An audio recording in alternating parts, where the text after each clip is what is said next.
Muito boa noite, meus amigos. Sejam todos muito bem-vindos. Namastê. Gratidão pela presença de cada um de vocês. Estou aqui também com a câmera ligada na live do Instagram para as pessoas poderem também saber que estamos aqui. E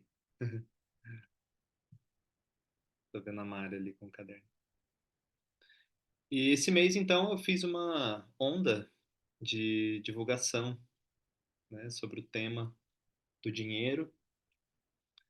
Fiz vários vídeos, várias postagens, provocações, procurando atrair as pessoas que se sentiram instigadas por esse tema.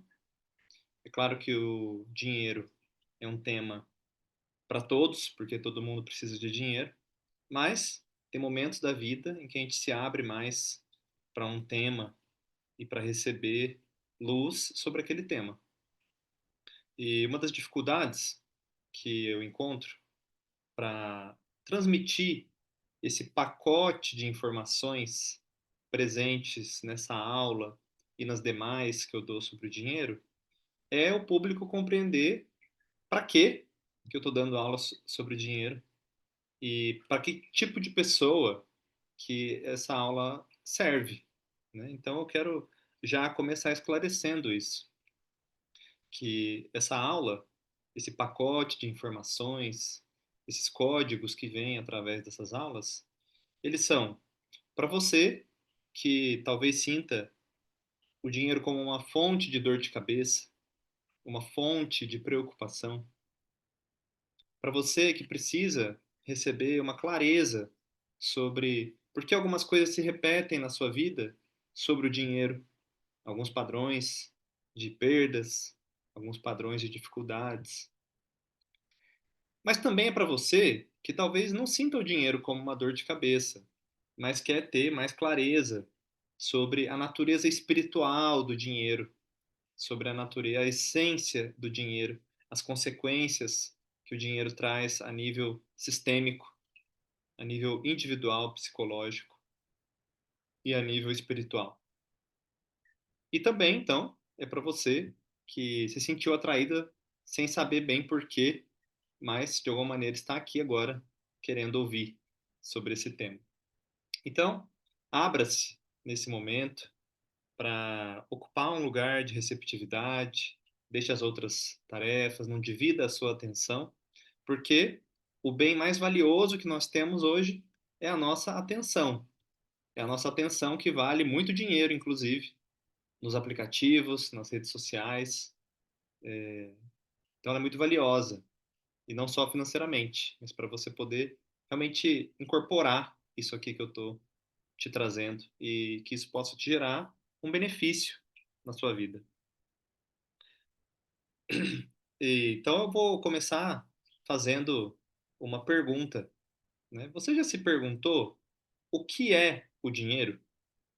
Um professor muito importante para mim me deu poucos conselhos na minha vida, mas um que ele deu eu nunca esqueci, que ele diz assim: Léo, fale o óbvio.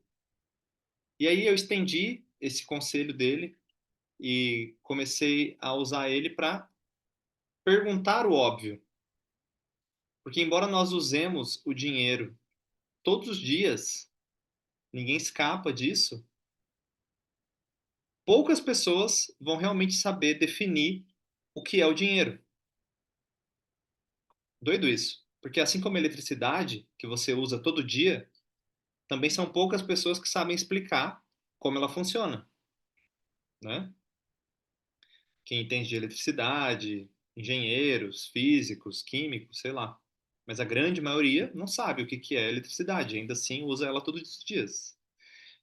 Meus amigos, com o dinheiro é exatamente a mesma coisa. Nós não sabemos o que ele é, mas, por ser uma ferramenta muito prática, usamos ele mesmo tendo essa ignorância. Só que o fato da gente não saber exatamente o que é o dinheiro, o dinheiro é uma nota, não é mais nota. Sumiram as notas, ninguém mais vê notas de dinheiro. Agora o dinheiro é um Pix, é um número na tela do seu celular. Então o dinheiro não era nota. No passado achava-se que o dinheiro era uma moeda de ouro. Também não é mais. Então vamos entrar na natureza do dinheiro para você compreender por que é que ele é profundamente espiritual, porque é que ele toca a dimensão material e espiritual ao mesmo tempo. O problema de nós não sabermos o que é o dinheiro é que, quando nós não sabemos exatamente o que é uma coisa, é muito fácil que a gente projete nessa coisa os nossos conteúdos, as nossas dificuldades. Então, eu não sei direito o que é o dinheiro, e esse não saber faz com que o meu inconsciente jogue nele elementos da minha história. Para alguns, o dinheiro é prazer, para outros é segurança, para outros é uma salvação, para outros é uma maldição que afasta a família, que corrompe os humanos. E assim vai. É uma série de significados que nós atribuímos ao dinheiro. E são esses significados que nós atribuímos que criam o relacionamento que nós temos com essa entidade chamada dinheiro. Portanto, o primeiro passo é a gente ter clareza dessa relação, que é muito pessoal, uma relação muito individual, a relação com o dinheiro. Ela vai depender das crenças que você carrega. O fato é que o dinheiro, ele não tem dó de ninguém. Ele exige respeito. Ele é um símbolo da ordem e da justiça. E, portanto, o dinheiro não acredita em histórias, mas ele responde à nossa energia. Com essa aula, eu quero te mostrar que você não está separado do dinheiro. Não é que existe você aqui e o dinheiro ali. Não. O dinheiro é a energia financeira. Assim como você tem energia física, energia mental, energia emocional, energia social, você também tem energia financeira. E essa energia não está num lugar aqui fora, no mundo. Ela está dentro de você. Portanto, não existe distância, não existe separação. Todo o meu patrimônio, tudo isso que eu chamo de riqueza, está permeado pelo meu campo energético. Portanto, é uma coisa só. E a qualidade desse relacionamento com o dinheiro, ela é muito variável, porque dentro dessas projeções, você pode, inclusive, criar um tipo de relação com o dinheiro em que você pode até ganhar muito dinheiro, e essa relação não necessariamente é saudável, enquanto que outras pessoas podem não ganhar tanto, mas elas têm uma relação mais saudável com o dinheiro do que aquele que ganha muito, mas de uma maneira enlouquecida, através da riqueza falsa, que é uma riqueza construída para fugir de si mesmo, para fugir do próprio medo, para fugir do medo da escassez. No caminho do autoconhecimento, mais cedo ou mais tarde, você vai precisar, uma hora, sentar e olhar esse relacionamento com o dinheiro. Se ele já te deu dor de cabeça e você, né, já se sentiu em buracos emocionais associados ao dinheiro, provavelmente você já foi questionar algumas coisas sobre isso. Mas se você não teve esse nível de problema, você também pode, com esse conhecimento, olhar com mais clareza para a relação que você construiu com o dinheiro e otimizá-la. Essa é a chave, é uma das chaves. Porque toda a energia que você aprende a ter maestria sobre ela, a dominá-la ao invés de ser dominado por ela, vai, de alguma forma, favorecer mais você, vai te apoiar na sua vida. E aqui, vamos então entrando em alguns detalhes da nossa aula. Veja só esse slide. Coloquei ele para a gente poder ver que a nossa percepção ela é enganosa, porque ela é baseada sempre numa comparação. Ela é baseada no externo. A nossa percepção, os nossos sentidos nos enganam. Se você olhar a bolinha laranja, que está cercada de bolas grandes, cinzas, você vai achar que ela é menor do que a outra, né? Que está cercada de bolinhas menores, a da direita. Mas, veja só, basta um clique aqui para você ver que elas são do mesmo tamanho. O que isso significa? Que a nossa percepção, ela não é absoluta, ela não é precisa, assim como a gente gosta de imaginar, assim como a gente fantasia.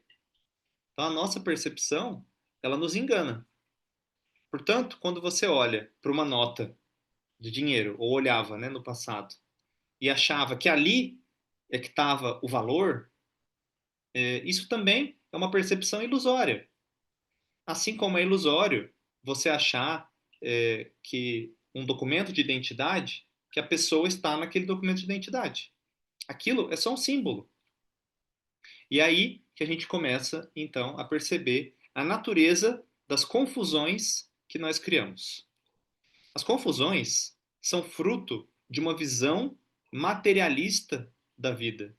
E quando eu olho para a vida a partir de um vértice materialista, naturalmente eu crio uma separação entre eu aqui dentro e vocês aí fora. Entre eu aqui dentro do meu corpo e esse dinheiro que está aqui fora. Entre eu aqui e os relacionamentos que eu crio aqui fora. E é essa percepção enganosa que pode manter você num ciclo vicioso, porque você não faz o link, a relação de causa e efeito entre o que está dentro e o que está, como a gente chama de fora. Não está fora porque é tudo uma coisa só, mas didaticamente vou usar essa expressão de mundo interno e mundo externo. Usando esse raciocínio da percepção, veja alguns exemplos de como o dinheiro reage ao campo emocional e não ao racional. Quem é economista, quem estuda economia mundial, sabe que é muito difícil ter uma lei que vai explicar como o dinheiro vai se comportar no mundo. Porque o dinheiro ele flutua com o inconsciente coletivo, ele flutua com os medos, com a política, né, com as emoções que estão passando pelo planeta e pelos detentores de dinheiro. Então veja só, você fizer uma pesquisa, tá? Isso aqui é fruto de estudo universitário. Você estaria disposto a pagar R$ 100 para ir num teatro? Aí colheram as respostas lá, né? Então, sim, pegaram as pessoas que falaram sim para isso e falaram: bom, suponha agora que você tinha comprado um ingresso por 50, mas aí você perdeu. Agora, você compraria outro por 50 para poder ir no teatro? E a maioria respondeu: não. Mas seriam exatamente os mesmos R$ 100. Percebe que nas duas situações o número não mudou? O que é que mudou então? O que mudou é a sensação de perda. Na primeira cena, a pessoa sente que perdeu R$ 50. Ela não quer pagar de novo, embora o número seria o mesmo. Então veja como R$ 100 é enganoso. São os mesmos R$ 100. Mas cadê essa informação que faz eu dizer sim nos primeiros R$ 100 e eu dizer não nos outros R$ 100? Ela está dentro da pessoa. Ela está invisível. Nós não vemos esse campo de informação, mas ele está atuando, né? Semelhante, quando a gente pega uma pessoa no consultório, tenho vários pacientes assim, que falam: ah, eu tenho dificuldade de gastar comigo, mas se o meu filho pedir tal coisa, eu pago R$ 500 com facilidade. Eu tenho dificuldade de gastar comigo, mas se for para dar um presente para minha mãe, eu gasto sem problema. Então, para ela, não, mas para o outro, tudo bem. Então, de novo, é a linguagem emocional que criou esse relacionamento. Vamos para mais informações. O simples fato de pensar em dinheiro nos modifica de modo profundo e inquietante. Nos Estados Unidos, o dinheiro é o maior motivo de divórcios e a causa número um de estresse. No Brasil, o dinheiro também é uma das principais causas do estresse, juntamente com o medo da violência e do desemprego. É comprovado que somos piores em resolver qualquer tipo de problema quando estamos passando por complicações financeiras. Uma série de estudos mostrou que os mais ricos, particularmente quando são lembrados de que são ricos, costumam agir de forma menos ética do que as pessoas com renda mediana, ao passo que outro estudo constatou que só de verem imagens de dinheiro, as pessoas ficam mais propensas a roubar do lugar onde trabalham, a contratar um colega de caráter duvidoso ou a mentir para obter vantagem. Pensar em dinheiro, literalmente, mexe com a nossa cabeça. Aí esse trecho aqui, né? É comprovado que somos pior em resolver qualquer tipo de problema. Então, se você tem uma dor de cabeça financeira, toda a sua preocupação, ela consome a sua energia mental, a sua energia emocional. É por isso que o Gasparetto, falecido Gasparetto, ele dizia assim: nossa, com dinheiro na conta a gente fica até mais espiritual. Porque ele falava a respeito desse bem-estar, dessa sensação de não preocupação, dessa sensação de que eu não vou morrer de fome amanhã, não vai bater alguém aqui me expulsando da minha casa porque eu não tenho dinheiro. Que isso mexe com um centro do nosso cérebro ligado à sobrevivência. E se você está com a sobrevivência ativada, você não vai dar o seu melhor no seu propósito. Você vai ficar com o pensamento distorcido. Vai ficar com o pensamento materialista, com o pensamento de separatividade. Mais dados. 58% dos brasileiros admitem que nunca dedicam tempo a atividades de controle da vida financeira. Gente, a maioria, né? 58%. E 17% dos consumidores sempre ou frequentemente precisam usar cartão de crédito, cheque especial ou até mesmo pedir dinheiro emprestado para conseguir pagar as contas do mês. O percentual aumenta para 24% entre os mais jovens. Os dados obtidos pelo SPC e pela Confederação Nacional dos Lojistas mostram que a organização financeira não é uma tarefa que atrai os consumidores. Esse é um tema que deveríamos estudar pequenininhos, na escola. Eu passei não sei quantos anos na escola. Não tive uma aula sequer sobre educação financeira, sobre como funciona o dinheiro no mundo. Aprendi Bhaskara, equação de segundo grau, polinômio, juros compostos, mas não aprendi nada sobre como poupar, como organizar o dinheiro.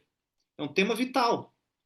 Um pouquinho de investimento que nós fazemos nessa área pode otimizar e pode dar uma vida muito mais confortável para você do que você imagina.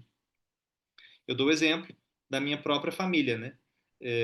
Os meus pais, a gente sempre teve uma funcionária, né, doméstica e ganhava sempre um salário mínimo, no máximo dois, se eu não me engano.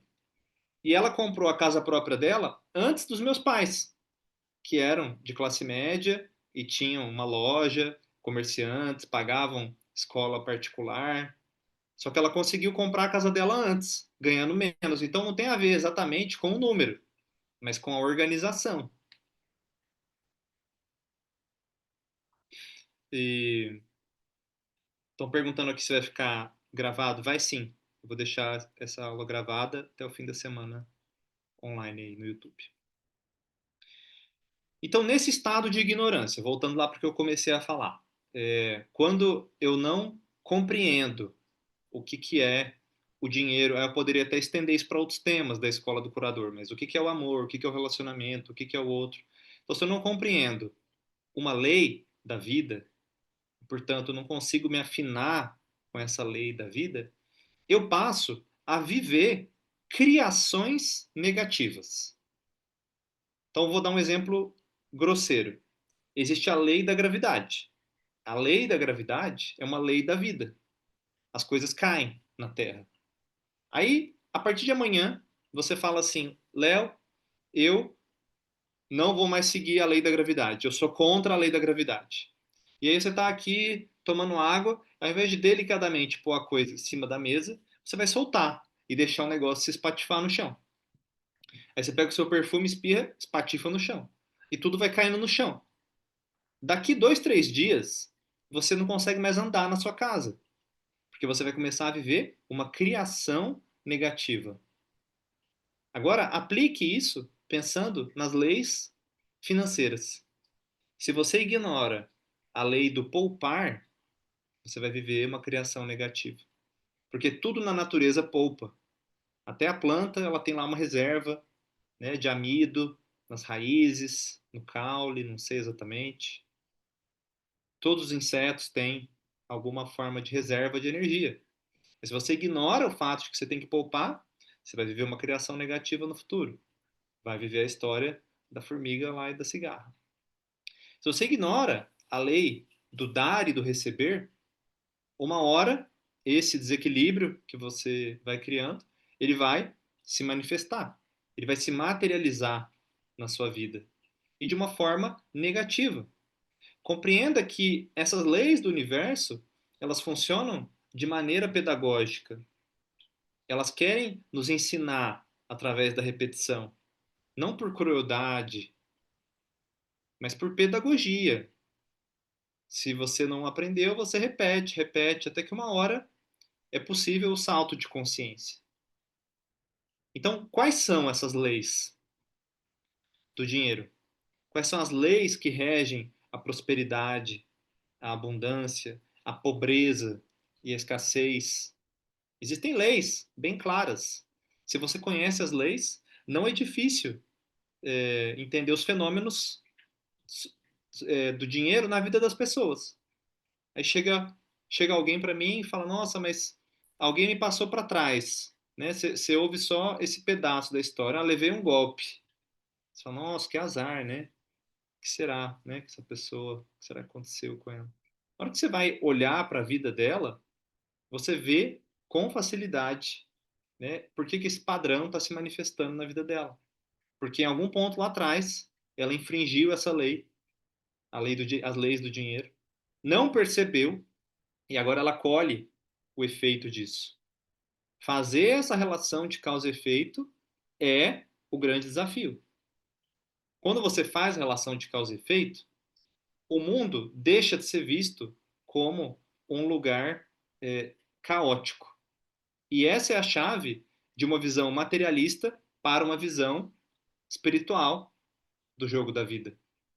A hora que você faz a relação de causa e efeito entre o que há dentro de você e o que aconteceu aqui fora, aí esse link, plim, é como se acendesse uma luzinha dentro de você e fala: Nossa, então tem sentido. Aí a partir daí vem a potência. Agora eu posso agir, porque eu compreendi a relação de causa e efeito. Antes de compreender a lei, antes de compreender a relação de causa e efeito, eu não consigo agir. Eu me sinto vitimizado, eu me sinto inocente. Pô, não sei como isso funciona.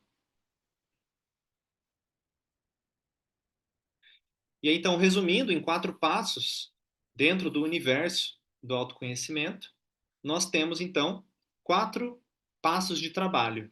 Né? Cada um deles poderia dedicar uma aula para eles. Né? Então, o primeiro passo é identificar o que é isso que eu projeto no dinheiro. Será que eu projeto segurança? Será que eu projeto alegria?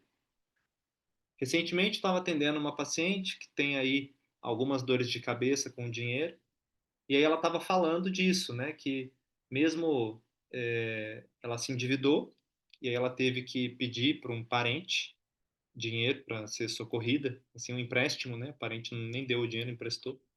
E aí ela estava falando dessa sensação de ganhar, né? Então, assim, que devido às experiências de escassez que ela teve, ela achava muito legal ganhar coisa assim de graça, né? Assim, então, vai ter ali um brinde. Ah, esse evento aqui é de graça. E que aí o dinheiro estava nesse lugar para ela, que ela queria ganhar o dinheiro de forma, entre aspas, né, gratuita, receber, que é o lugar da criança. Então, estava tudo misturado, né, com isso. Então, essa posição que ela estava ocupando faz ela criar situações de escassez, porque ela quer se saborear com esse gostosinho do ganhar. E eu fui tentando mostrar para ela que esse ganhar, que parece legal, né, na verdade é uma armadilha. Era uma armadilha que estava colocando ela em situações fora da lei do dar e do receber. Então isso é um resquício da nossa criança que gosta de receber, né? Ela não, a criança ela recebe mais do que dá. O nível adulto é que aprende a dar e receber no mesmo patamar.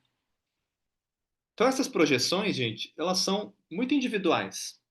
É no caso a caso. Para quem cresceu vendo a família brigar por causa de dinheiro, o dinheiro é uma maldição. O dinheiro é algo perigoso. O dinheiro é uma ameaça. Esses dias eu ouvi no consultório uma mãe falando: Ah, eu descobri que eu tenho uma crença de que se eu ganhar dinheiro, eu não vou ser tão presente com os meus filhos. Então, de novo, bem específico. Cada um tem que fazer esse trabalho individual. No curso Alma do Dinheiro, eu vou guiando você passo a passo para você fazer esse inventário e ver o que é que está lá, né, projetado no dinheiro. Existe aí uma grande maioria de pessoas que projeta a segurança.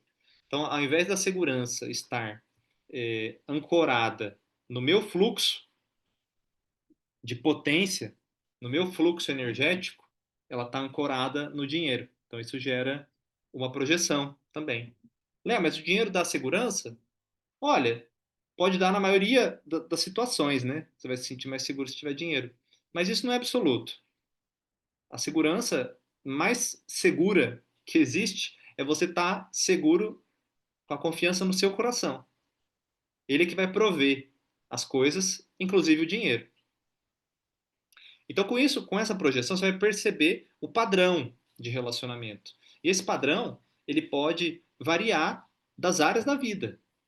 Porque você pode ser, às vezes, próspero e saber a lei do dinheiro no trabalho e fazer tudo direitinho, mas aí quando se trata da sua família, de origem, sei lá, você se perde no dinheiro. Você pode ser, às vezes, certinho com as leis do dinheiro no trabalho, mas no seu casamento a coisa desanda. Com você mesmo, às vezes você não consegue desfrutar. Ou você abusa com você mesmo, gasta mais do que tem. Então isso é perceber o padrão de relacionamento. Identificado, clareado isso, porque veja, esse trabalho ele não é infinito. Você vai fazer um estudo, um mapeamento. Ah, tá. No meu caso é assim. Ah, amanhã eu vou descobrir tudo diferente. Não, é uma coisa só. Você vai descobrir as suas crenças, você vai trabalhar em cima delas, né? Vai trabalhar para, a gente usa esse termo de limpeza, mas na verdade é uma reprogramação, porque a gente vai precisar pôr outra crença no lugar. Só que uma crença saudável, uma crença alinhada. Então, assim, no exemplo da lei da gravidade, eu vou precisar pôr uma crença de que eu preciso respeitar a lei da gravidade, porque senão as coisas vão tudo quebrar. Então, essas crenças, elas são substituídas na medida em que eu conheço a essência do dinheiro e as leis universais que regem o seu funcionamento.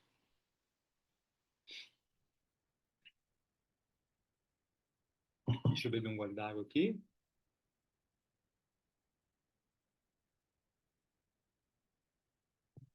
Bom, e dentro desse estudo, eu fui percebendo que existe uma ferida bem comum com o dinheiro, que é a ferida em relação ao nosso valor pessoal. Né? O dinheiro revela essa ferida. Então, se a gente esquecer esse assunto de dinheiro e olhar assim só a parte da psicologia, né? Da criança interior de cada um, do conceito que cada um tem sobre si mesmo. Você sente que você tem algo para dar para o mundo? Você sente que você tem algo para dar para os outros? Quando se trata de relacionamento, é muito comum eu ouvir pessoas com medo da intimidade, medo de se comprometer numa relação, porque dentro delas, elas têm assim uma crença de que elas são vazias. Elas têm uma ideia de que elas não têm nada para dar para o outro. E que a hora que o outro vier na direção dela com demanda, ela vai ter que encarar esse vazio dentro dela. Então é melhor não se relacionar. Então é melhor não se expor a isso. Então nós temos uma ferida narcísica, que é uma dúvida interna sobre: será que eu tenho valor por ser, só por ser quem eu sou? Estou falando assim que você, nossa, você sabe fazer uma arte, você sabe fazer piruetas. Não é nada que você faça, mas é o ser, é o valor pelo ser, por existir. Esse sentido básico de valor, ele é dado na experiência com a nossa família. Se havia ali um respeito pelo ser, ou se eu tinha que fazer e dar algo para ter algum valor. Então a gente já começa a entender que essa ferida do valor vem de um não reconhecimento do valor daquele indivíduo. E esse não reconhecimento é uma ferida praticamente universal, porque os pais não conseguem reconhecer tudo o que existe nos filhos. Talvez ninguém possa, uma pessoa só, conseguir reconhecer. Então, é uma falha humana. Tem pontos ali que talvez os pais não vejam daquele ser. E, portanto, ele fica não reconhecido para aquela pessoa. E se os pais não reconheceram, o indivíduo também não se sente autorizado a reconhecer. E aí, esse ponto fica na sombra para ele mesmo. E aí fica uma interrogação: sou capaz de gerar valor à vida? Sou capaz de contribuir com o meio? A minha presença enriquece os ambientes? A minha presença, ela atrai as pessoas? É aí que a gente começa a ver que a energia do dinheiro, ela vem, nós projetamos essa ferida no dinheiro.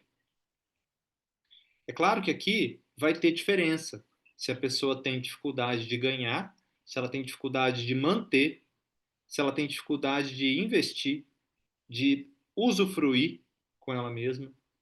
Cada um desses pontos revela facetas diferentes dessa mesma ferida. Mas para você olhar para os problemas que você anda criando com o dinheiro, você vai ter que ver isso. Né? Um caso aqui, vou contar para vocês, recente, que, que aconteceu, que eu fiquei sabendo. É, um rapaz, ele começou a se sentir meio deprimido. E aí o negócio dele, junto com isso, começou a dar uma queda. Um negócio bom, né? E com essa depressão e a queda, né, os meses vão passando, o faturamento cai um pouco, e essa pessoa começou a adoecer, né, nesse sentido da depressão. Aí deprimiu, é, aconteceu com ele uma perda financeira importante, em que ele foi hackeado, e ele perdeu o dinheiro dele. Né? Isso já deprimido, né? Então, aí piorou ainda mais, né, a situação. Depois de ter sido hackeado, aí ele acabou recebendo uma ajuda, pais, amigos, enfim, banco, e começou a tentar se reerguer, né? E depois de se reerguer um pouco, recuperar um pouco do dinheiro, ele havia feito uma dívida lá atrás com agiota, com pessoas que emprestam dinheiro, e quando ele tinha recuperado um pouquinho do dinheiro do hacker, que ele era mesmo inocente, estava correndo na justiça, veio esse agiota e cobrou essa dívida. E aí ele perdeu tudo de novo. Então, olha o baque, né? Um seguido do outro. E aí, conversando com ele, eu falei, bom, mas e aí, por que que isso, né? Por que será que isso está acontecendo com você? Não, eu não sei. Eu tinha um monte de dinheiro, eu investia, eu fazia, blá, blá, blá. E aí, meu problema é isso, meu problema é o dinheiro. Aí, um pouquinho que eu conversei com ele, eu falei, bom, mas o que que isso está te obrigando a fazer? Não, eu estou me sentindo muito envergonhado, porque eu tenho que pedir dinheiro para minha família, isso é humilhante, né? Porque eu não posso cuidar dos meus filhos, da minha esposa. Aí ele foi, aí já tocou a ferida, né, desse lugar da humilhação, né? Então, a crise financeira obrigou ele a ir lá pedir para os pais, a ir lá pedir para a família, ok? Aí, indo nesse ponto, Aí eu investiguei mais um pouco e ele falou assim, não, porque agora eu fico pensando, o que que meus pais estão achando de mim? Tá todo mundo pensando que, nossa, eu não dou conta das coisas, que eu sou uma criança, que eu sou... Eu falei, você está se sentindo inferiorizado? É, tô me sentindo para baixo, sem valor. Então estamos chegando, a batata está esquentando. Eu falei, mas esse sentimento, ele é novo? Ele não é novo, né? Você já sentiu isso antes na vida? Ah, é, já. Aí a pessoa acessou uma memória de que tinha um primo lá que era, não sei se mais inteligente, se destacava mais. E deu certo na vida, né? E que ele era comparado com esse, ele se sentia inferior já quando criança, né? Com esse, acho que é primo. E ele era comparado. E aí então ele acessou essa dor e percebeu que tudo que ele fez, que fez ele se endividar, que foram negócios malucos, vinha de um lugar de eu tenho que ganhar mais, eu tenho que ser mais, eu tenho que ser mais. Por quê? Porque eu não tenho valor. Então eu tenho que ser mais. E nisso ele construiu uma grande riqueza, né? E essa riqueza desapareceu e ruiu na frente dele. Então, ele percebeu que todo o movimento frenético de ganhar mais e mais e mais sem fim que ele estava fazendo era para ter algum valor perante a família. Só que aí veio a vida e existe uma lei que diz tudo aquilo que é construído sem o lastro, na verdade, vai cair mais cedo ou mais tarde. Vai cair, vai desmoronar. Você pode segurar, você pode proteger, você pode fazer o que você quiser, mas é uma lei da vida, vai desmoronar. E aquilo que é construído com lastro, na verdade, vai voltar para você, não importa a via. Mas se você plantou de verdade, a vida vai te devolver na mesma proporção. Então, veja que essa até onde podemos ir se a gente não olhar para dentro para reconhecer de onde parte o nosso movimento para ganhar dinheiro. Ele não observou a si mesmo, de que ele estava fazendo um monte de negócio e crescendo a partir de um lugar de falta, a partir de um lugar de escassez. Ele não conseguiu ter essa autoobservação, ele estava iludido, acreditando em promessas, né? De que ia ganhar ali, aqui, aqui. Então esse é um exemplo, tá cheio de exemplos assim. Quando a pessoa olha e vê se, nossa, é por isso que eu estou agindo, aí algo nela sossega, né, de ficar agindo a partir desse lugar da escassez. Então pergunte-se, quando você vai fazer uma decisão em relação ao dinheiro, você está fazendo partindo de um lugar de vazio e de tentar provar alguma coisa? Ou você está partindo de um lugar de eu tenho o que oferecer e o que contribuir? E eu quero estender, eu quero multiplicar a felicidade. Eu quero atender a necessidade do outro. Vai dar em lugares completamente diferentes. Para quem estuda simbologia, então nos textos alquímicos, né, e antigamente, coisas aí bem antigas mesmo, Idade Média, né, o dinheiro, além de ser utilizado o ouro, era a prata, né? E a prata, ela tem uma característica, que ela é um espelho, né? Então a gente se vê refletido no metal da prata. Então, desde antigamente já há um resquício desse simbolismo, de que a gente se vê através do dinheiro. E agora, olhando aqui um ponto, do ponto de vista espiritual, né? Compreendendo o que, que o dinheiro faz com o espírito, o espaço espiritual que existe dentro da gente. Então, a nível didático, vamos colocar que nós vivemos em dois mundos ao mesmo tempo. O nosso eu, o nosso corpo, ele está no meio de dois mundos. Um mundo que é um mundo dentro, um mundo interno. Esse mundo ele é passivo. O que, que significa isso? Que não é tão fácil mudar dentro. Você não faz assim, ah, eu quero tirar essa raiva daqui e pôr essa raiva ali. Você não consegue fazer isso dentro de você com a mesma rapidez que você faz aqui fora. Então aqui fora você faz, ah, essa garrafa está na minha direita e vou pôr na minha esquerda. Você faz na hora. Então é um mundo ativo, esse mundo externo, concreto, material. Enquanto que o mundo interno, ele é, ele é passivo ele é simbólico, ele se move, existe como mover as coisas dentro, mas é num outro ritmo, né? É algo que não é igual sonho, né? Ele se move, as coisas se movem igual no sonho, assim. E a chave é que o dinheiro, ele transita entre essas duas dimensões. Quando o dinheiro sai de você, quando você paga alguma coisa, ele abre espaço espiritual dentro do mundo interno. Então você paga um curso e aí abre espaço dentro de você para receber o que vem daquele curso. Da mesma forma, quando você recebe o dinheiro que vem de fora, algo em você se ativa para devolver para o mundo essa energia que entrou.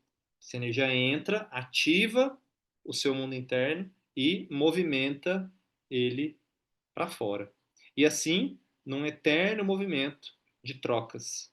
É por essa lógica que muitas pessoas fazem assim: ah, eu vou pagar a academia no início do ano, pago tudo, que aí me obrigo a ir.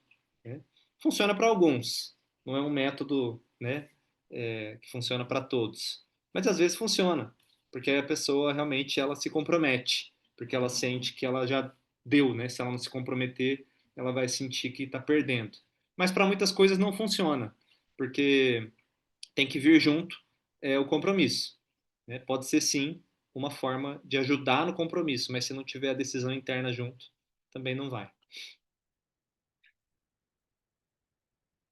E o dinheiro ele também acompanha, né, a energia financeira, o nosso maior poder, principal poder e que energiza todos os outros poderes, que é o poder de tomar decisões. O dinheiro não mente a respeito das nossas decisões. O indivíduo que tem dificuldade em tomar decisão, esse pode ter certeza que vai criar rolo com dinheiro.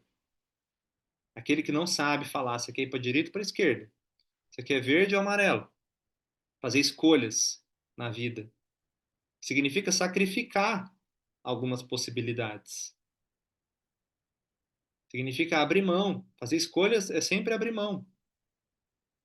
E a criança não quer perder nada. A criança dentro da gente quer ter tudo. A ideia de decidir e de ter que encarar essa realidade da vida, de que toda escolha exige uma renúncia, a criança recua. Ah, não, então é melhor não decidir. Só que não decidir também é uma decisão. Quando você não decide, você está decidindo que o problema continue. Você está decidindo alimentar o problema. Então, a energia financeira, ela é também a energia das decisões. O dinheiro movimenta o planeta. A energia financeira consegue fazer verdadeiros milagres na Terra. Ela traz a energia de Ganesha, que é aquele que remove os obstáculos. Na Índia, todo comerciante tem lá uma imagem de Ganesha e Lakshmi na sua loja, lá perto do caixa, que é onde chega o dinheiro. Né? Porque para eles, o dinheiro é uma representação dessas divindades. A capacidade de abrir caminhos, de abrir portas. Com dinheiro você vai aonde você quiser nesse planeta. Pagando, vai gente, tem gente que te leva, tem gente que te serve. Você vai só abrindo as portas.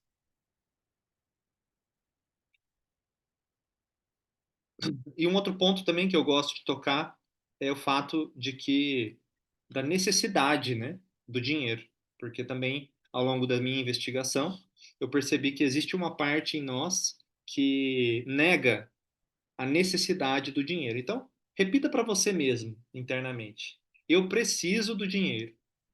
Eu preciso de dinheiro.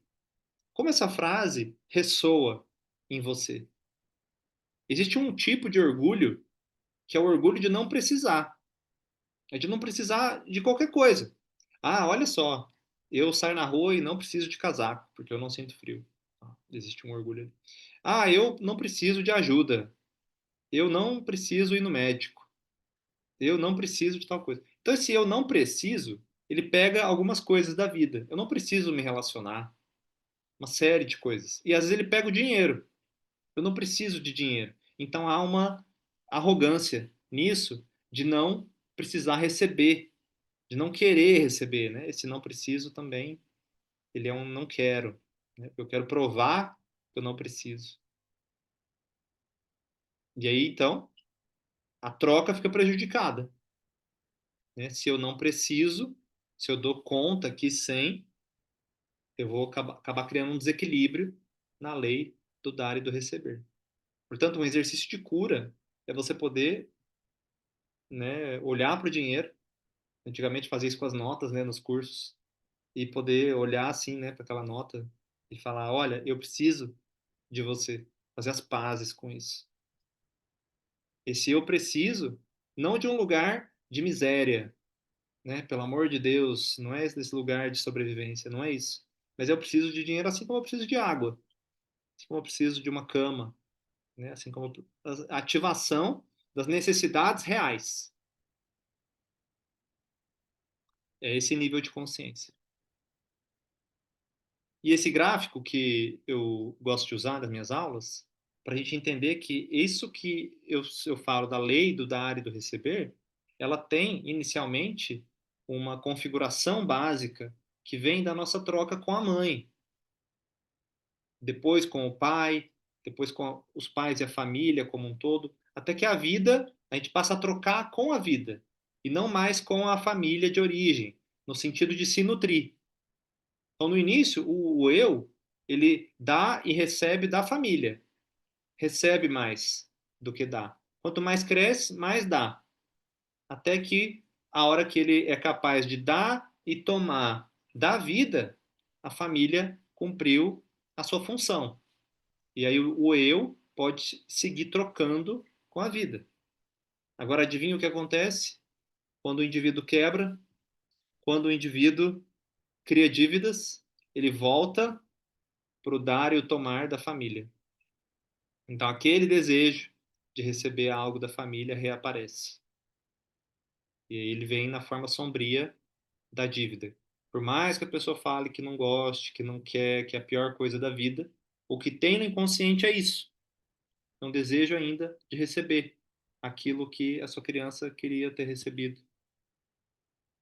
E não conseguiu elaborar a frustração de não ter recebido. E muitas vezes o banco vira essa outra entidade, né?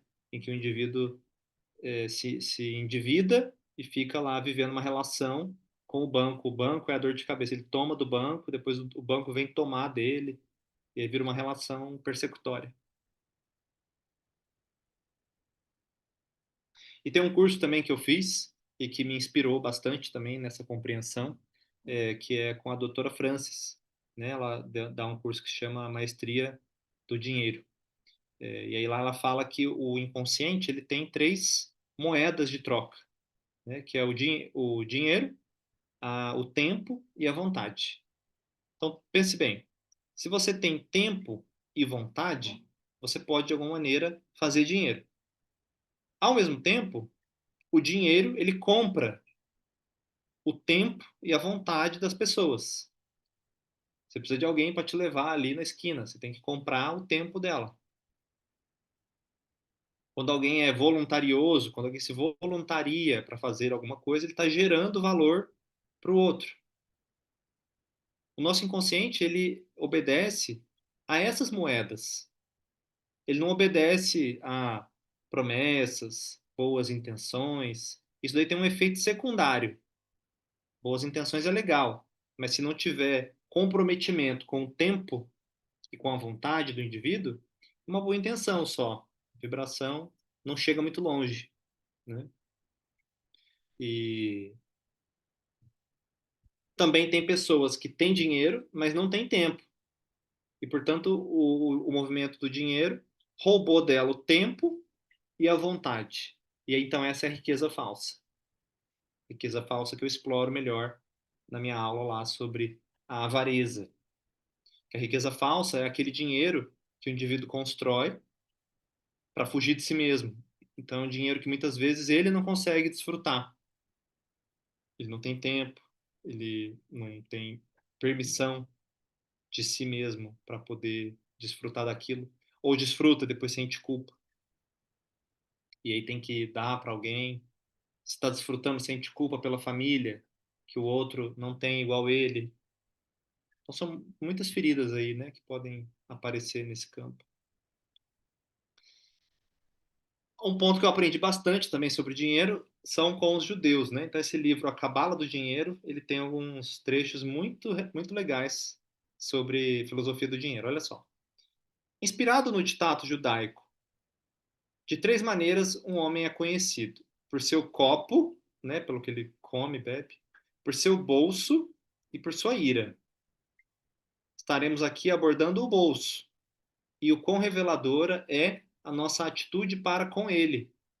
Em todo bolso surgem questões de sobrevivência e suas fronteiras, do excedente, da posse, do poder e da insegurança.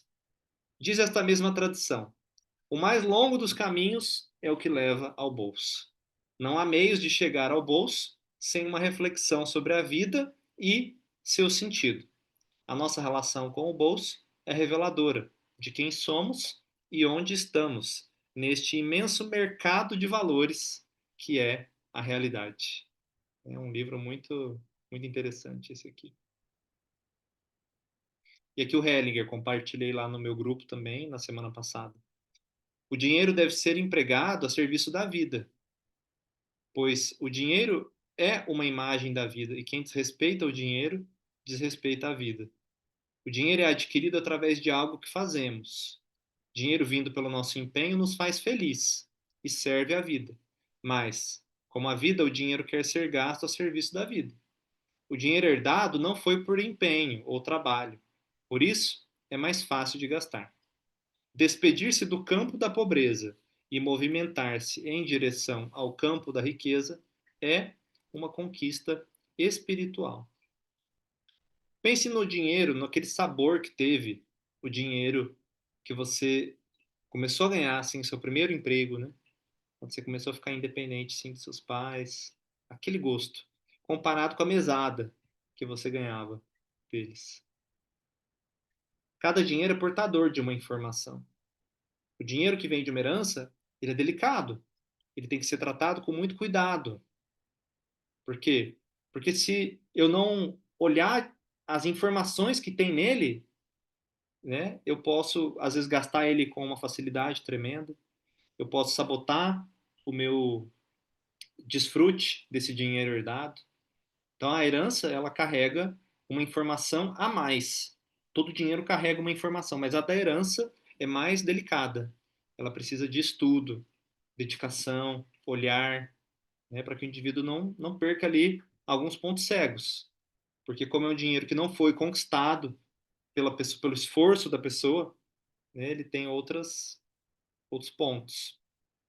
Mas o fato, o que o Hellinger traz aqui, é que se o dinheiro é um símbolo da vida, quem desrespeita o dinheiro desrespeita a vida. A pessoa que não respeita a existência do dinheiro, a necessidade do dinheiro, o poder do dinheiro, ela acaba criando toda a sorte de desrespeito na vida dela, que não tem necessariamente a ver com o dinheiro, mas está refletido nele. Outros desrespeitos entram em campo quando se trata de um indivíduo que não aprendeu a respeitar o dinheiro. Mas aquele dinheiro que é gasto a serviço da vida, ou seja, o dinheiro que potencializa quem eu sou, é um dinheiro que apoia a expressão de quem eu sou, apoia a expressão do meu propósito. Esse dinheiro, ele ativa o círculo da abundância no planeta. Então, quando você pode utilizar ele sem divisão. Você utiliza o dinheiro sem uma culpa, sem um pesar, mas você utiliza ele com consciência de para onde ele está indo, né? Você utiliza ele com alegria, com prazer positivo e não tomado pela neurose. É aquele dinheiro que vai com culpa, vai com pesar, vai mais ou menos. Esse dinheiro não cria prosperidade. Aqui, mais um segredo espiritual também sobre como se gera dinheiro, né? A expressão, inclusive, make money, né? Fazer dinheiro.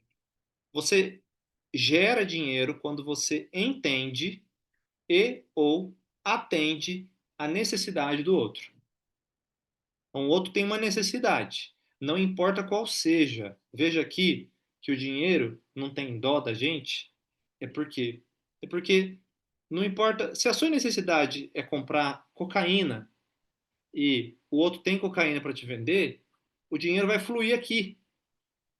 Por quê? Porque você está atendendo uma necessidade do outro. Não importa qual necessidade, se é real, se é ilusória, se faz bem, se faz mal, não importa. O dinheiro ele vem para atender, você atende a necessidade de alguém, naturalmente cria um espaço dentro de você para o dinheiro chegar, certo? Agora, olha o pulo do gato dessa compreensão. Se eu estou fechado no meu trauma, se eu estou olhando para trás, para minha família de origem, e não estou olhando o outro para atender a necessidade do outro, eu estou ensimesmado, estou perdido na minha própria necessidade de reconhecimento e de amor. Dessa forma, eu não consigo atender o que o outro realmente precisa. Porque eu vou para qualquer tipo de relação procurando atender as minhas necessidades. E aí, isso não gera o fluxo. Pense no seguinte: eu vi isso acontecer na loja dos meus pais. Meus pais tiveram loja de roupa por mais de 20 anos e sempre foi próspera, enfim, nutriu aí a família, 3 filhos, etc. Porém, aquela loja que era legal e que minha mãe tinha prazer de ir comprar as coisas em São Paulo e trazer a novidade e tal, chegou um momento em que aquela loja não servia mais a necessidade do outro, mas a loja servia a necessidade dos meus pais se esconderem, eles não precisarem olhar para o casamento deles. Nesse momento em que a loja passou a ser usada para eles se esconderem, a loja começou a cair. Se você conversar com eles, até hoje eles não sabem por que a loja começou a parar de vender a causa externa. Porque é uma clientela de 2 décadas na mesma cidade. A qualidade da roupa não mudou, o lugar que comprava não mudou. Mas de repente, a loja foi falindo, falindo, falindo. Fechou.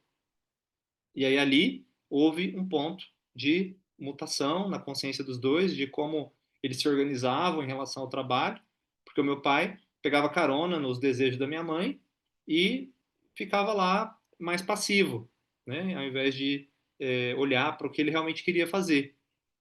Então, quando a loja passou a não atender mais a necessidade do outro, ela estava sendo usada primeiro para eles se esconderem, a energia derruba, ela vai lá embaixo. O campo das pessoas reage a isso de forma completamente inconsciente, né? As pessoas passam a não entrar mais na loja, atrai um golpe, atrai um funcionário que quebra, não sei o quê. Tá entendendo como isso é sutil? Nada materialmente mudou na loja. As roupas estavam lá, os vendedores estavam lá. Por isso é importante, um outro exemplo, que poderia ser dado, sei lá, um consultório, que nem eu. Trabalho como psicólogo. Pense que amanhã eu posso começar a usar o meu trabalho para me esconder do meu casamento, do meu filho, sei lá, de alguma responsabilidade. E aí os pacientes vão saindo e não chegam mais, vai criando um campo de esvaziamento. Por quê? Porque eu parei de atender a necessidade do outro. E eu passei a usar o outro para atender a minha necessidade. Aí o fluxo se inverteu. Aí a prosperidade vai embora. Então a vida cria uma situação onde acontece uma quebra para que o indivíduo se reformule, para que ele tenha a chance de começar a partir de outro lugar, a construir riqueza a partir de outro lugar. Uma outra forma de compreender o dinheiro é que o dinheiro é um símbolo. Sabe o que é um símbolo? Um símbolo é algo muito misterioso. O Jung estudou bastante a definição de símbolo. Porque um símbolo, a gente não consegue esgotar o significado de um símbolo. Você olha um símbolo e, como esses daí que eu estou colocando na tela, e ele traz uma informação para o seu inconsciente. Nossa, por que que eu me sinto atraído por determinado símbolo que eu nem sei o que é? É o seu inconsciente que se liga, né, nesse símbolo. Portanto, o dinheiro é um símbolo. Mas é um símbolo do que, Léo? Do seu valor pessoal. Esse é o principal símbolo do dinheiro.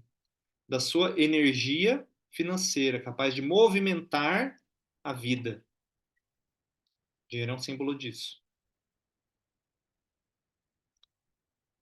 Podemos associar o dinheiro com a palavra, né? O dinheiro e o poder do verbo criador. Ambos são representações que dependem do consenso coletivo e circulam livremente, apenas nos meios em que são conhecidos. Ou seja, palavra e dinheiro servem para que as pessoas façam representações. Essas representações não são cópia do objeto, mas resultado de sua imagem gerada na alma, ativando a dimensão simbólica. Portanto, o dinheiro, ele tem valor para a gente porque a gente criou um mundo baseado nisso. Mas se você vai lá numa aldeia, num lugar que não tem contato com a civilização, você não faz nada, você não movimenta nada lá com o dinheiro, porque você não tem acesso àqueles símbolos. Você vai precisar acessar o universo simbólico daquela sociedade.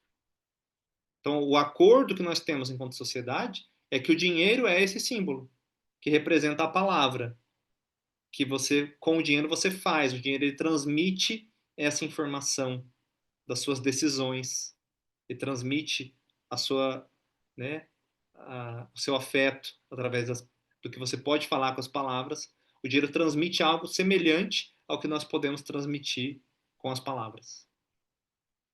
Quando você paga algo, você está dizendo: ah, isso aqui tem valor para mim. Às vezes as pessoas falam: ah, eu não tenho dinheiro para isso. Não é bem isso que elas estão falando. Elas têm um valor lá na conta delas. Elas estão falando assim: não, isso aqui não é algo que eu dou valor. Isso aqui não é algo que eu dou prioridade. Quantas pessoas não têm dinheiro para fazer terapia, mas têm o mesmo dinheiro para fazer um procedimento estético? Porque ela dá valor naquilo. Ela não dá valor na terapia.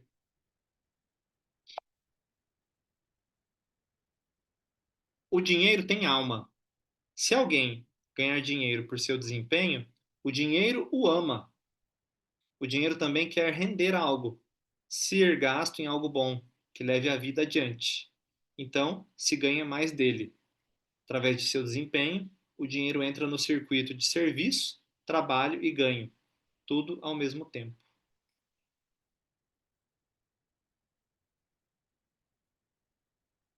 Ao mesmo tempo, existe também uma outra questão, que é se por um lado existem aqueles que negam o dinheiro, né, de alguma maneira, negam a necessidade do dinheiro.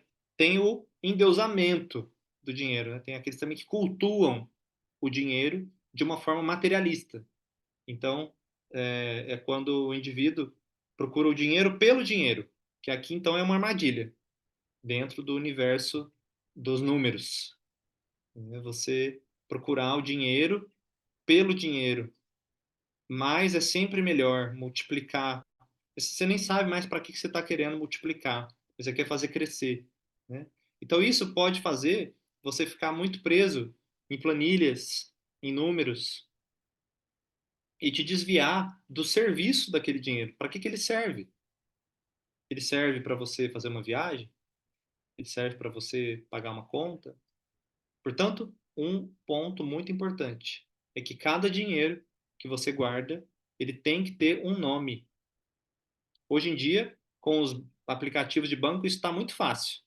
Você pega lá o dinheiro que você tem, aí você cria uma caixinha e você vai falar lá, esse dinheiro chama viagem, esse dinheiro chama reserva, esse dinheiro chama blá blá blá. Se você fizer isso com o dinheiro que você tem guardado, você vai se sentir mais rico do que se você deixar lá um montante parado e falando, ah, esse aí é meu dinheiro. Porque você vai ver que você já tem dinheiro para algumas coisas que você quer. Só que você vai definir melhor o campo. daquele dinheiro. Ou seja, você vai associar ele com uma necessidade sua.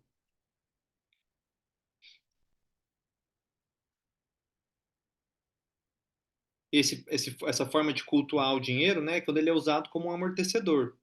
Então, lá, o dinheiro é um meio muito importante, consciente ou inconscientemente, realista ou iludidamente, de aliviar as pessoas da angústia e das demandas evolutivas. Sabe o que é uma demanda evolutiva? Quando o universo está ali, ó, te pressionando, ó, você tem que crescer aqui. Então, o dinheiro chega como um amortecedor. Não, não preciso crescer, eu tenho dinheiro. Por isso que alguns mestres, né, espirituais falam assim, bom, o dinheiro na mão de alguém, alguém que tem muito dinheiro, e ele não tem consciência, ele é um perigo. Em que sentido? Da pessoa intervir na vida do outro. Então o outro está lá passando por um aperto, que é uma demanda evolutiva. Aí chega alguém e salva. Não, tá aqui, ó, toma o dinheiro aí.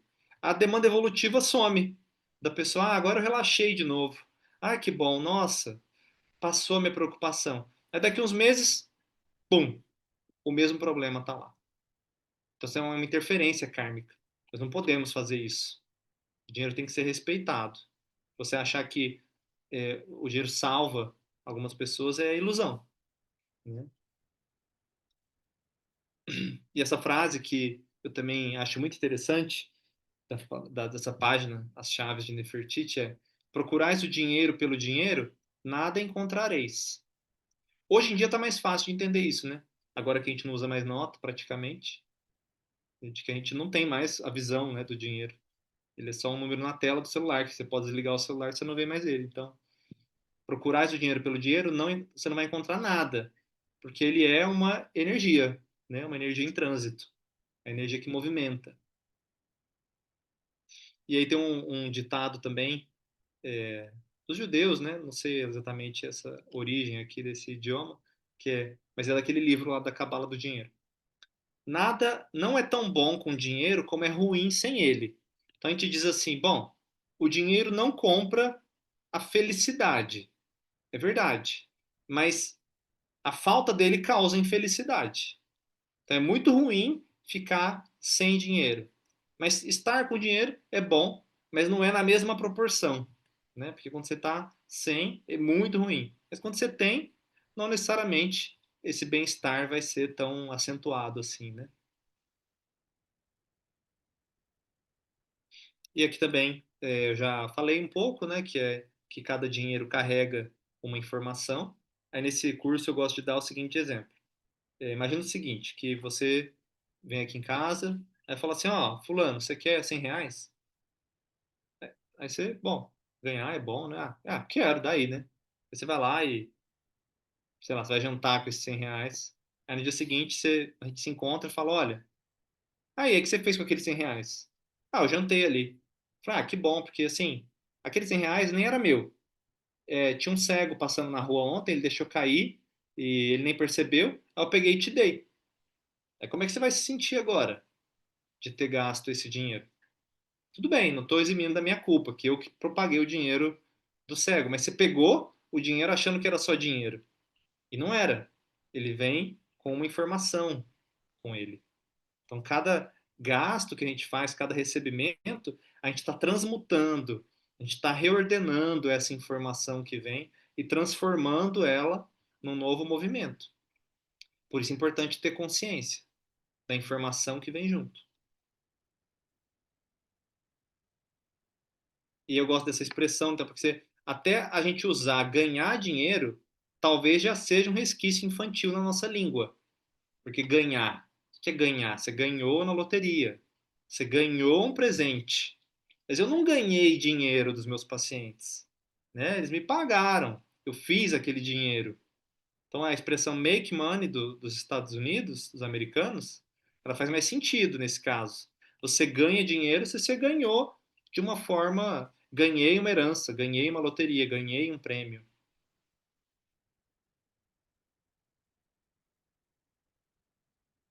E eu gosto também de estudar a origem das palavras, né? E o ensino antigo da filosofia, né? Grécia, Roma, ele estava voltado para duas vertentes, né? Uma era o ócio. O ócio hoje é uma palavra meio negativa, né? Como se fosse uma preguiça. Mas na verdade não, o ócio é o mundo interno, né? E o negócio é aquilo que nega o ócio. Então, se eu vou fazer negócio no mundo, eu estou deixando a minha atividade interior, a minha meditação, né? Que é um outro setor. Então, havia o estudo do ócio e o estudo do negócio. São duas vertentes: o mundo interior e o mundo exterior.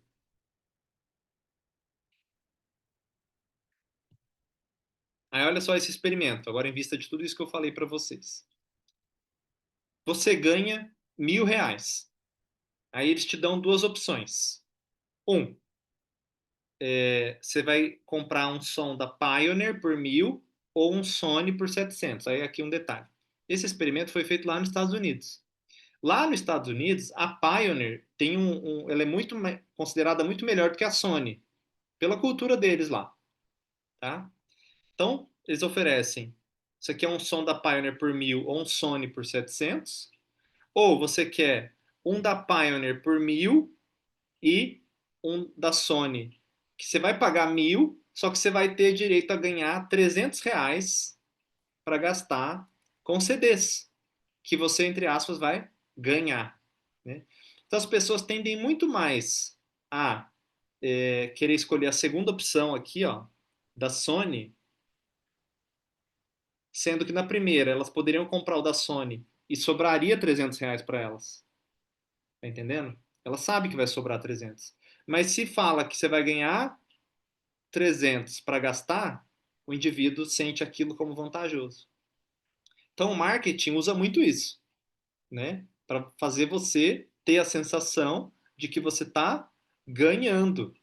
Então isso mexe com a cabeça das pessoas, a sensação de estar em vantagem, sendo que na primeira opção ela poderia gastar 300 com o que ela quisesse, né? E agora já encerrando, então, um estudo da Universidade Norte-Americana de Colômbia aponta que para cada dólar investido no desenvolvimento da inteligência socioemocional de uma criança, 11 dólares são devolvidos à sociedade. Ensinar as crianças a se autoconhecerem, ganharem confiança e se relacionarem com o mundo ao seu redor pode torná-las não somente pessoas melhores, como indivíduos com menos tendência a sofrer de ansiedade e depressão, e, consequentemente, com chances maiores de se tornarem profissionais de sucesso. Veja, se você falar para um investidor que tem um investimento que você dá um e vai gerar 11, ele vai ficar louco. Ele vai falar: Meu Deus, me dá esse, eu quero esse investimento aqui, agora. Mas a informação é essa: é de que tudo aquilo que a gente investe em autoconhecimento, e aqui eles conseguiram calcular 11, talvez tenha casos em que até mais do que isso. Então, aquilo que a gente investe na gente mesmo ativa a abundância universal, ativa o fluxo, o campo da potencialidade pura, que é o ponto dentro da gente que é idêntico à potência do universo. A mesma força que criou as galáxias, a mesma inteligência que criou o seu corpo, o DNA que faz tudo funcionar. É essa inteligência que cria a riqueza da vida. Então, o autoconhecimento, o investimento nisso, é capaz de multiplicar esse movimento.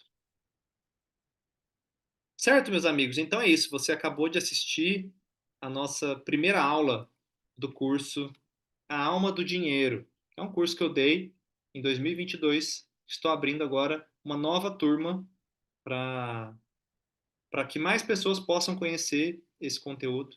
No fim, são 7 aulas, estão aí na tela. Medo da escassez, falar de dinheiro e família, falar de dinheiro, propósito, espiritualidade.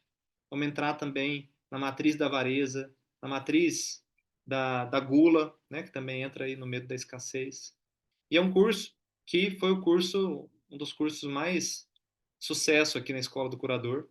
E agora que eu estou nessa nova fase, né, em que a escola ganhou a marca registrada, ganhou não, né? Recebeu a marca registrada e agora eu estou investindo mais no marketing.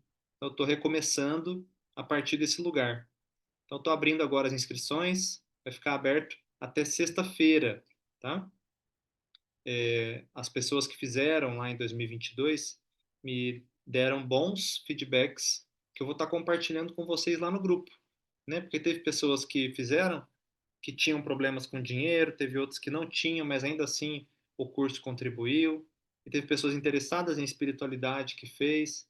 Então, assim, é um curso muito amplo, é um pacote de informações que chegou até mim, porque os cursos aqui na escola, eles chegam assim, de uma forma que começa a me instigar, de repente o tema vai chegando, vai montando aula, e de repente forma um pacote de informações que eu preciso transmitir, né, que eu preciso ampliar para mais pessoas. E assim chegou lá em 2022 com uma experiência que eu tive com Mahalakshmi, né, que é a deusa da abundância, do dinheiro. E, então é isso. Eu espero que vocês se beneficiem. Sigo à disposição lá no nosso grupo para quem quiser me chamar, tirar dúvidas. Vou estar fazendo aí um movimento ao longo dessa semana. Se você, nessa aula, sentiu, lembrou de alguém, mande essa aula, vou colocar ela no YouTube até sexta-feira também. Mande para as pessoas, para que elas tenham a chance também de saber que existe um tipo de conhecimento assim. E aí eu, com certeza, gostaria que isso tivesse sido apresentado para mim lá atrás. Isso teria facilitado algumas coisas. Mas cheguei aqui e estou agora oferecendo para as pessoas. Ok? Então é isso. Gratidão, pessoal aí do Instagram. E a gente vai se falando. Boa noite para vocês. Gratidão, Mari, Juve, Luiz, Matheus está aí também. Célia, Patrícia, Lígia, Raquel, Carla. Muito bom.